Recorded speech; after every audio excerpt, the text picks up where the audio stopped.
غلامان احمد رضا ہے، ارے کوئی بھی ہم سے جیتا نہیں ہے۔ الحمدللہ رب العالمین والصلاة والسلام على سید الانبیاء والمرسلین، اما بعد فاعوذ باللہ من الشیطان الرجیم، بسم اللہ الرحمن الرحیم۔ السلام علیکم ورحمۃ اللہ وبرکاتہ۔ ناظرین عزیز محتشم، آج ایک بھائی نے مرزا جلمی کے ویڈیو کلپ کا ایک لنک سینڈ کیا، جس میں اس کا کہنا تھا کہ امام الانبیاء سرور عالم نور مجسم صلی اللہ تبارک و تعالی علیہ وآلہ وسلم کا سایہ تھا، اور جو یہ لوگ کہتے ہیں کہ سایہ نہیں تھا، تو اس کے حوالے سے اس نے بہت کچھ کہا، لہذا آئیے پہلے اس کی ویڈیو سنیں اور اس کے بعد ہم عرض کرتے ہیں۔ میرے آقا صلی اللہ تعالی علیہ وآلہ وسلم کا سایہ مبارکہ زمین پر نہیں پڑتا تھا، وہ بے سایہ ہیں مگر سائبان عالم ہیں، یعنی خود بے سایہ ہیں، لیکن ان کا سایہ ساری کائنات ان کے زیر سایہ ہے۔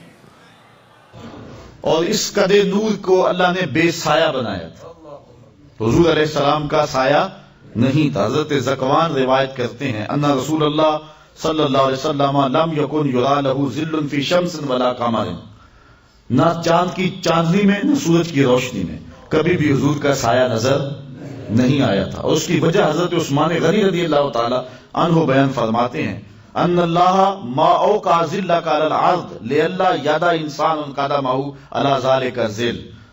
حضرت عثمان کہتے ہیں حضور اللہ نے آپ کا سایہ اس لیے نہیں بنایا کسی انسان کے قدم نہ اس پہ آ جائے۔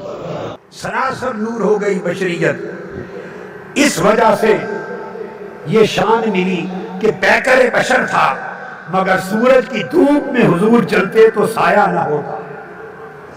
کہ نبی اسلام نے جب، اور اس حوالے سے میرا چیلنج ہے اس ویڈیو کی وساطت سے ڈاکٹر طاہر القادری سمیت تمام بڑے بڑے سو کالڈ لوگوں کو جو اپنے آپ کو بڑا دعوے دار سمجھتے ہیں، اس حوالے سے کہ دنیا کی کسی حدیث کی کتاب میں کوئی ایک روایت بتا دیں، ہم صحیح اور ضعیف کی بات بھی نہیں بھی کر رہے، مین سٹریم کی کتابوں میں سے، کہ آپ صلی اللہ علیہ وسلم کا مبارک سایہ نہیں تھا۔ اور بھائیو تو اتنا بڑا معجزہ ہوتا کہ یہ سینکڑوں صحابہ رپورٹ کرتے، کیونکہ باقی معجزات تو آپ کے کبھی کبھی نظر آئے نا۔ بخاری مسلم میں آتا ہے کہ جہاد کے موقع پر انگلیوں سے پانی کے چشمے جاری ہوئے، روزانہ تو نہیں ہوتے تھے، لیکن یہ سایہ والا معاملہ تو آپ وسلم جب زہر پڑھنے آتے تھے، عصر پڑھنے آتے تھے، تو صحابہ دیکھتے تھے آپ کو۔ یہ تو ہزاروں صحابہ سے یہ معجزہ رپورٹ ہونا چاہیے تھا، لیکن حیران کن بات ہے دنیا کی کسی حدیث کی کتاب میں موجود نہیں ہے۔ دوسری روایت مسند امام احمد میں جلد 6 صفحہ 131 پہ انٹرنیشنل نمبر کے مطابق 25046 نمبر ہے۔ سیدہ عائشہ کہتی ہیں ایک سفر کے دوران سیدہ صفیہ رضی اللہ تعالی عنہا ام المؤمنین کا اونٹ بیمار ہو گیا، تو آپ نے سیدہ زینب سے کہا کہ تمہارے پاس ایک سے زیادہ اونٹ ہیں، ایک اونٹ جو ہے وہ صفیہ کو دے دو، لیکن وہ چونکہ آپس میں سوکنے تھی، تو انہوں نے کہا یا رسول اللہ اس یہودیہ کو تو میں نہیں دوں گی، کیونکہ وہ یہودیوں میں سے تھی لیکن مسلمان ہو گئی تھی حضرت صفیہ۔ تو آپ صلی اللہ علیہ وسلم اتنے سخت ناراض ہوئے حضرت زینب کی اس بات کے اوپر کہ حضرت عائشہ کہتی ہیں پھر آپ صلی اللہ علیہ وسلم 3 مہینے تک حضرت زینب کے ہاں نہیں نکلے۔ 3 مہینے جب گزرے تو آپ صلی اللہ علیہ وسلم ان کی طرف گئے تو حضرت زینب کے الفاظ ہیں کہ میں نے دوپہر کے وقت دور سے سایہ آتا ہوا محسوس کیا، ظلہ کے الفاظ ہیں آپ صلی اللہ علیہ وسلم کی سایہ مبارک۔ جب وہ میرے قریب آیا تو میں نے آپ صلی اللہ علیہ وسلم کو دیکھا کہ یہ تو آپ صلی اللہ علیہ وسلم تھے۔ جی ناظرین محترم، آپ نے خود سنا کہ مرزا جلمی کا کیا کہنا ہے۔ پہلے تو یہ دیکھتے ہیں کہ امام الانبیاء سرور عالم نور مجسم صلی اللہ تبارک و تعالی علیہ وآلہ وسلم کی ذات گرامی کیا ہے۔ قرآن کریم فرقان حمید میں اللہ تبارک و تعالی جل جلالہ ارشاد فرماتا ہے قد جاءکم من اللہ نور و کتاب مبین، بے شک تمہارے پاس اللہ کی طرف سے ایک نور آیا اور روشن کتاب۔ دوسری جگہ پر اللہ تبارک و تعالی نے ارشاد فرمایا یا ایھا النبی انا ارسلناک شاہدا و مبشرا و نذیرا وَدَاعِيًا إِلَى اللَّهِ بِإِذْنِهِ وَسِرَاجًا مُنِيرًا، یعنی اے غیب کی خبر بتانے والے نبی، بے شک ہم نے تمہیں بھیجا حاضر اور ناظر اور خوشخبری دیتا اور ڈر سناتا، اور اللہ تبارک و تعالیٰ کی طرف اس کے حکم سے بلاتا اور چمکا دینے والا آفتاب۔ ان دونوں آیتوں میں اللہ تبارک و تعالیٰ نے واضح طور پر اپنے رسول کریم صلی اللہ تعالیٰ علیہ وآلہ وسلم کو نور اور چمکا دینے والا آفتاب قرار دیا ہے۔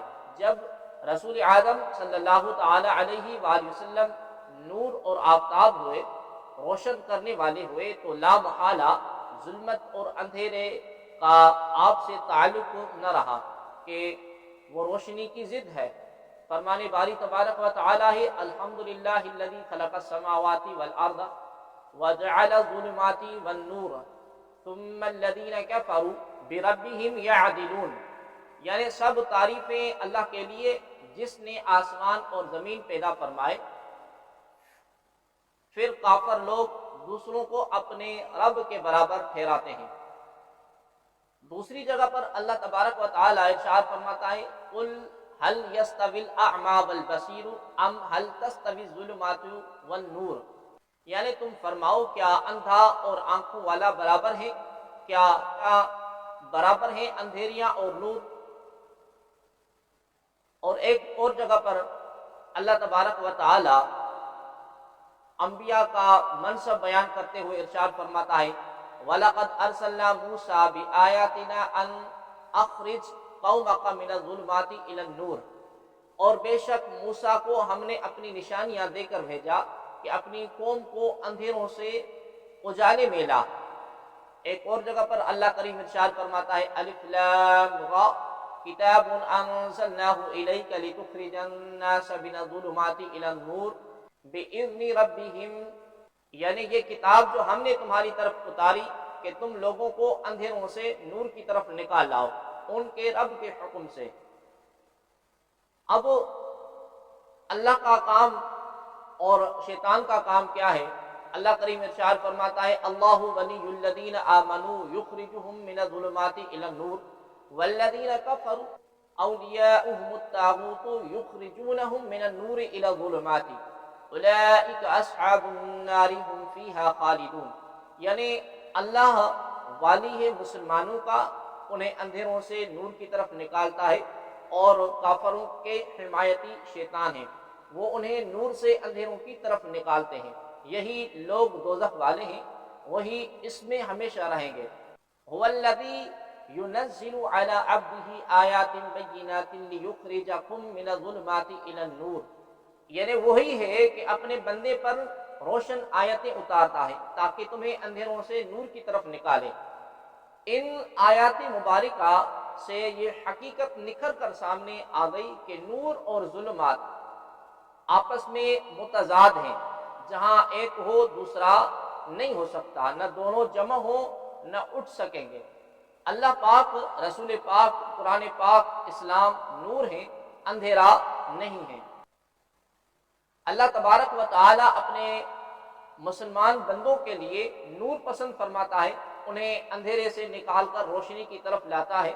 شیطان کے دوست کافر اور کافروں کے دوست شیطان، شیطان اپنے دوستوں کو روشنی سے کھینچ کر اندھیرے میں جھونکتا ہے۔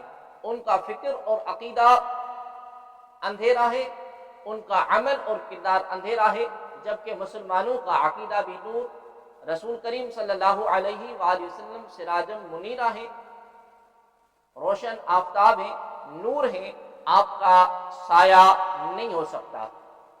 حضرت عرباز بن ساریہ رضی اللہ تعالی عنہ سے مروی ہے کہ رسول اللہ صلی اللہ علیہ وآلہ وسلم نے ارشاد فرمایا انی عند اللہ مکتوب خاتم النبیین وان آدم لمنجدل فی طینتہ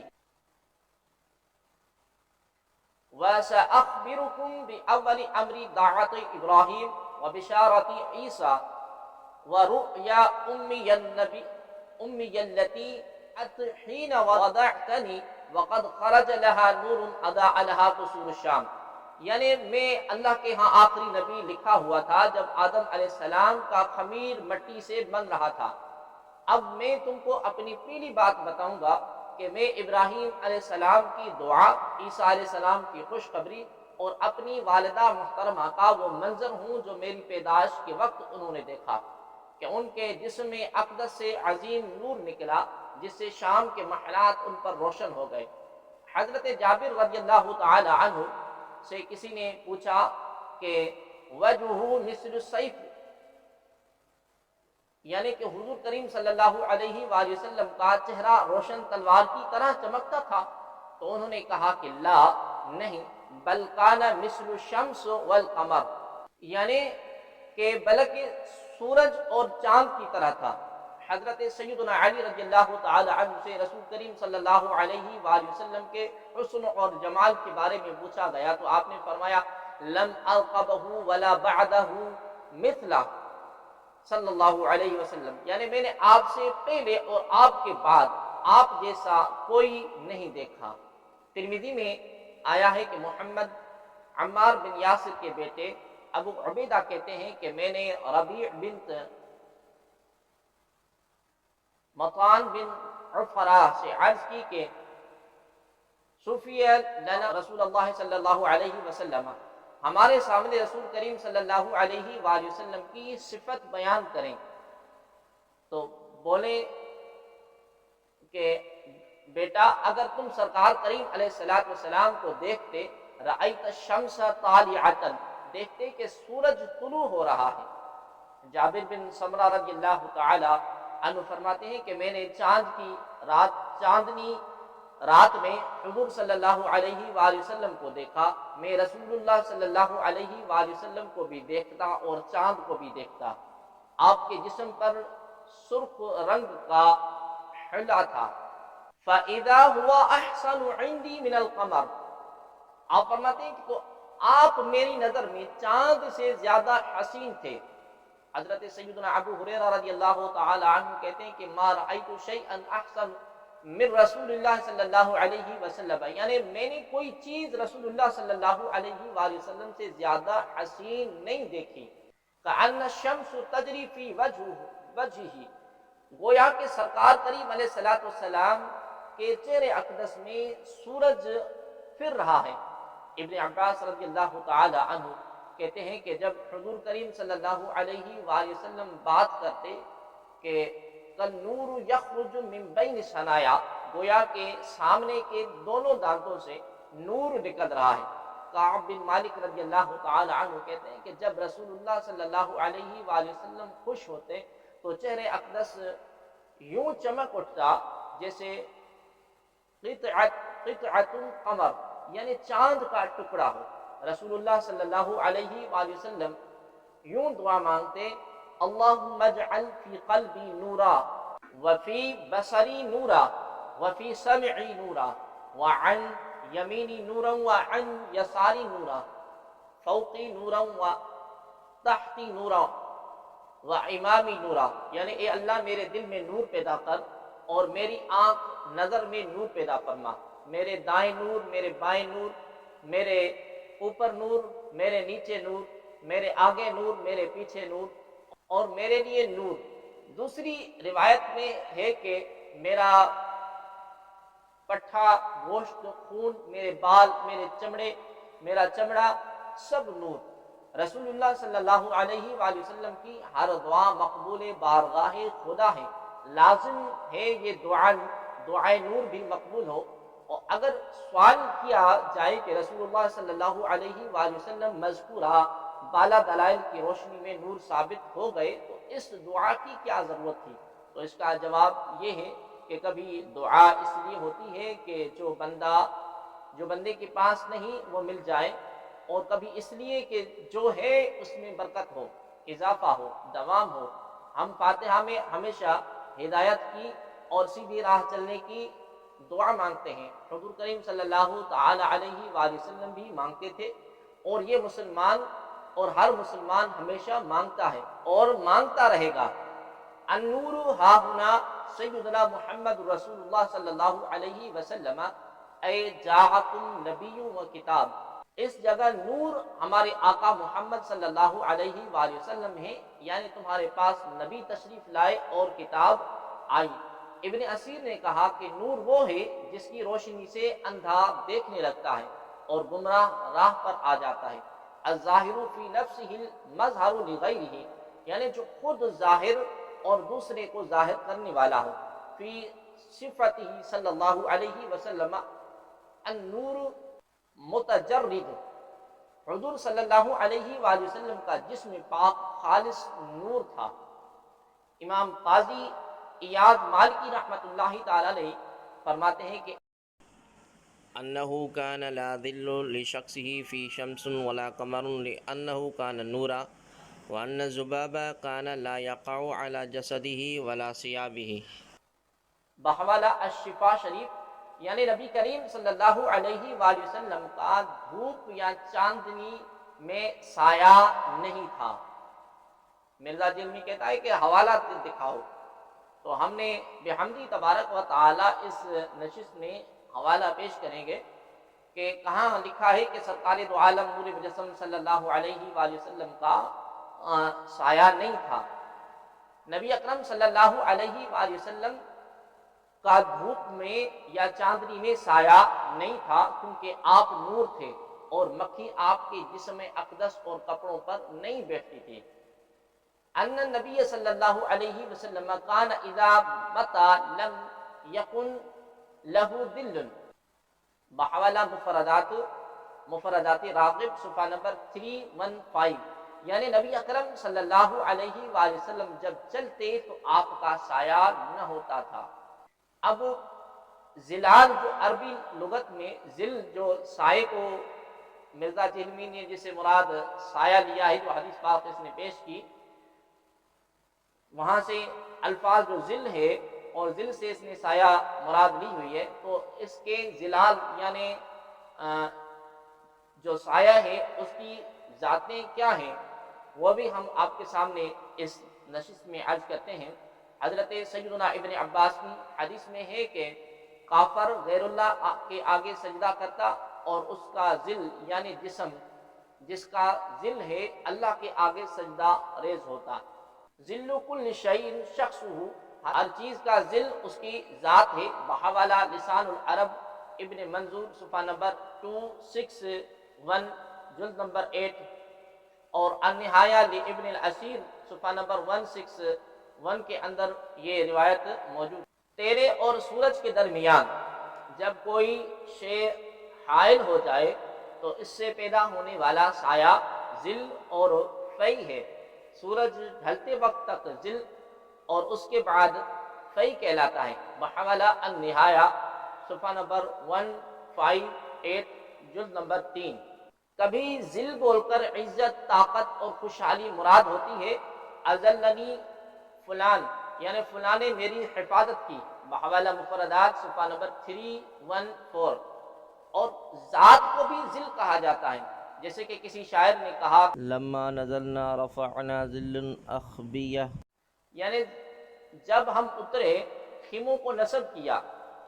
یہاں ظل سے مراد خیمے ہیں کہ انہیں کو نصب کیا جاتا ہے، سایہ کو نہیں نصب کیا جاتا۔ بحوالہ مفردات راغب صفحہ نمبر 315۔ الذل من کل شیء شخصہ، ہر چیز کا ظل اس کی ذات ہوتی ہے۔ بحوالہ تاج العروس سید مرتضی الزبیدی صفحہ نمبر 426 جلد نمبر 7۔ جسم کثیف پر جب روشنی پڑتی ہے تو اس کا سایہ پیدا ہوتا ہے جو دیوار، درخت یا زمین وغیرہ پر نظر آتا ہے۔ رسول اللہ صلی اللہ علیہ وآلہ وسلم کو قرآن کریم میں نور اور سراج منیر، روشنی دینے والا چراغ فرمایا گیا ہے، لہذا آپ کی نورانیت کی وجہ سے آپ کی جسم اقدس کا سایہ نہ تھا۔ علماء امت میں کسی قابل ذکر عالم نے آپ کی نورانیت کا انکار نہیں کیا۔ وجہ یہ ہے کہ آپ کی نورانیت کا انکار کرنے سے اس کی ضد کا اثبات لازم آئے گا، اور نور کی ضد ظلمت اور اندھیرا ہے۔ کسی مسلمان کی اتنی ہمت ہے کہ اپنے نبی کریم صلی اللہ علیہ وآلہ وسلم کی نورانیت کا انکار کرے، اس کی ضد یعنی آپ کو اندھیرا اور ظلمت اور تاریکی کا نام دے۔ یاد رہے کہ نور کے مقابلے میں بشر نہیں، اندھیرا ہے۔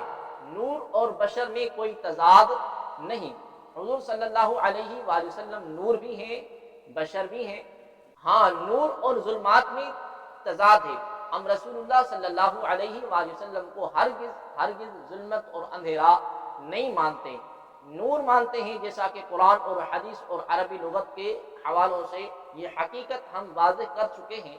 یوں ہی ہم رسول اللہ صلی اللہ علیہ وآلہ وسلم کو بشر مانتے ہیں۔ جو بشریت کا انکار کرے وہ مسلمان نہیں، کہ وہ قرآن اور حدیث اور حقائق کا منکر ہے۔ اب سایہ کی روایات کے متعلق ہم آتے ہیں کہ جو اس مرزا جہلمی نے سیدہ ام المؤمنین ام عائشہ صدیقہ رضی اللہ تعالی عنہ کی یہ روایت پیش کی ہے کہ سیدہ ام المؤمنین ام عائشہ صدیقہ رضی اللہ تعالی عنہ فرماتی ہیں کہ دورانی سفر سیدہ صفیہ رضی اللہ تعالی عنہ کا اونٹ بیمار ہو گیا۔ سیدہ زینب رضی اللہ تعالی عنہ کے پاس ایک فالتو اونٹ تھا۔ ان سے رسول اللہ صلی اللہ علیہ وآلہ وسلم نے فرمایا کہ صفیہ کا اونٹ بیمار ہو گیا ہے، اگر تم اسے اپنا اونٹ دے دو تو بہتر ہو۔ سیدہ زینب رضی اللہ تعالی عنہ بولی کہ اس یہودیہ کو دوں۔ اس پر رسول کریم صلی اللہ علیہ وآلہ وسلم نے ان کو ذوالحجہ اور محرم 2 مہینے یا 3 مہینے سفر میں بھی چھوڑے رکھا، ان کے پاس تشریف نہ لاتے۔ سیدہ زینب رضی اللہ تعالی عنہ فرماتی ہیں یہاں تک کہ میں آپ سے مایوس ہو گئی کہ نہ جانے ملے یا نہ ملے، اور میں نے اپنی چارپائی بستر اٹھا لیا۔ فبینما انا یوما بنصف النہار اذا انا بظل رسول اللہ صلی اللہ علیہ وسلم مقبل۔ مسند احمد کے اندر یہ روایت موجود ہے جو مرزا جہلمی نے اس روایت کو پیش کیا ہے کہ اس اسنا میں ایک دن دوپہر کے وقت میں نے رسول اللہ صلی اللہ علیہ وآلہ وسلم کو سامنے آتے دیکھا۔ سائے کی بات نہیں ہے، سامنے آتے دیکھا، جو معنی ہوگا کہ فبینما انا یوما بنصف النہار اذا انا بظل رسول اللہ صلی اللہ علیہ وسلم مقبل، یعنی اس اسنا میں ایک دن دوپہر کے وقت میں نے رسول اللہ صلی اللہ علیہ وآلہ وسلم کو سامنے آتے دیکھا۔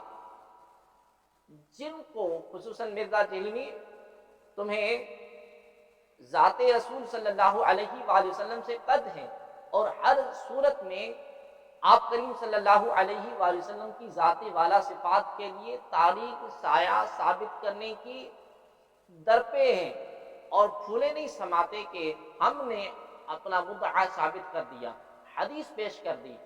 حالانکہ ذل کا مطلب ہم نے لغت عرب کی مستند کتب سے نقل کر دیا ہے کہ جس طرح اس کا مطلب تاریک سایہ ہے، اسی طرح ذات بھی ہے۔ جب رسول اللہ صلی اللہ علیہ وآلہ وسلم کو قرآن اور حدیث میں نور فرمایا گیا ہے تو آپ کا تاریک سایہ کیسے ہو سکتا ہے؟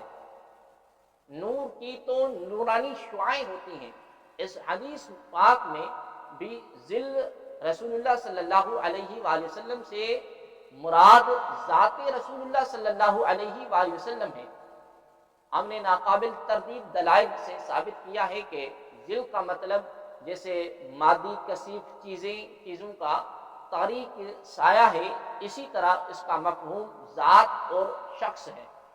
لہذا دلائل شرعیہ کو پیش نظر رکھ کر ہی اس کا مفہوم متعین کیا جائے گا، مگر بعض کم عقل اور کم فہم لوگ اس بات پر اڑے رہتے ہیں کہ ذل کا مطلب تاریک اور کثیف سایہ ہے، جیسا کہ ہمارا تمہارا ہر چیز کا سایہ ہوتا ہے۔ وہ اس حدیث پاک پر غور کرے کہ اللہ تبارک و تعالی انہیں ہدایت نصیب فرمائے۔